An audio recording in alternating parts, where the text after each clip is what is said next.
സ്കൂളിൽ പോകാനൊക്കെ ഇഷ്ടമായിരുന്നു. പിന്നെ ഞാൻ പ്ലസ് ടു തോറ്റെന്നൊക്കെ പറഞ്ഞ് കുറെ എണ്ണമൊക്കെ നടപ്പുണ്ട്. ഒന്നും ഞാൻ പറയുന്നില്ല അവരുടെ അടുത്ത്. സ്കൂളിൽ നല്ല ചട്ടമ്പിയായിരുന്നു. പേരൻസ് മീറ്റിങ്ങിനെ ചെന്നാൽ നല്ല നമ്മളോട് പേരൻസിനെ നല്ല കാര്യമാണ്.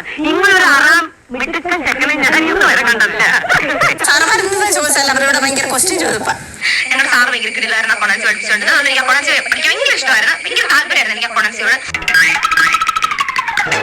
അവരോട് ഭയങ്കര ക്വസ്റ്റ്യൻ ചോദിപ്പാ. നല്ല പഠിക്കുകയും പഠിക്കുന്ന പരീക്ഷയുടെ തലേന്ന് ഒരൊറ്റ ദിവസത്തെ ഇരുന്ന് പഠിത്തം. സുമി ഏതാണ്ട് 115 ചില്ലോനം പേപ്പറുകൾ എഴുതി വെച്ചിട്ടുണ്ട്. 80-ൽ അര മാർക്ക്. കുക്കിങ്ങിനെ കുറിച്ച് 2 വാക്ക്. അത് പിന്നെ ഒട്ടും അറിയില്ല. ചമ്മന്തി പോലും അരയ്ക്കാൻ അറിയില്ല. എന്തിനാണോ അങ്ങനെ അവനെ കൊണ്ടാക്കുന്നത്? എന്തെല്ലാം കാണാൻ കിടക്കുന്നു. സഹോദരി, മുല്ലപ്പൂ തിയേറ്റേഴ്സിന്റെ 3ാമത് നാടകം വെളുപ്പിക്കൽ